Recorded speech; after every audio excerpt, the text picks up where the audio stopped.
Why don't we start with video 4, actually? We're looking to and ready to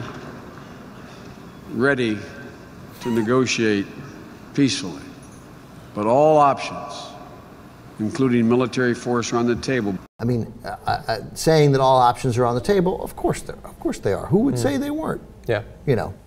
Wow. I'm in the middle of putting a video together in response to the Guardian's article about Biden's outrageous comments at Aipac. And in the course of my research, I find this video by the Young Turks, who apparently never heard of international law. Saying that all options are on the table, of course they are. Who would say they weren't? All options, including military force, are on the table. Our strong preference, the world's preference, is for a diplomatic solution.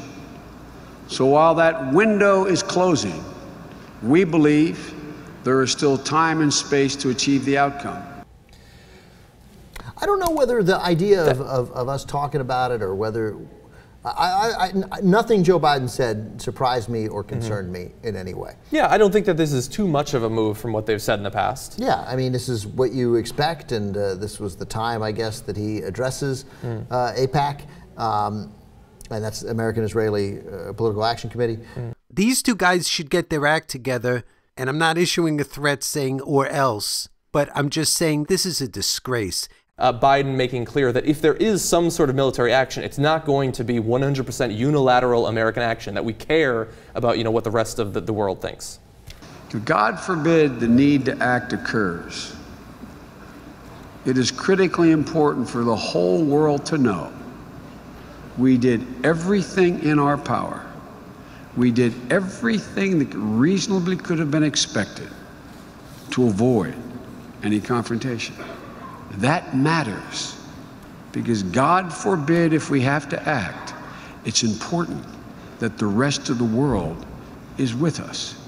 I agree with that. Yeah, and that was, and that's legitimately felt by Joe Biden. Cenk and I were in D.C. a couple of times to hear Biden talk back during the Iraq War, and in many ways that is a direct shot at George Bush and Dick Cheney and Don Rumsfeld and Doug Feith, that there was deception, that it was not the entire world with us, and that most importantly, we did not in any way, we stopped far short of doing everything we could to prevent it. I mean, for crying out loud, we were saying, let the inspectors do their job, and they were literally doing their job. And we pulled them out to attack and killed hundreds of thousands of people. It's unconscionable what we did. And these guys won't do that. I'm not saying they won't attack, but they won't do that. Yeah, there are definitely areas of policy where I feel like, even if they seem to be very clear, that you can't trust what they're saying. But in that case, I do. Do we need even more people in the media ignoring international law? Do we really need more people pushing us towards World War III? They linked also to this disgraceful Guardian article, which also ignores the reality that there is such thing as international law.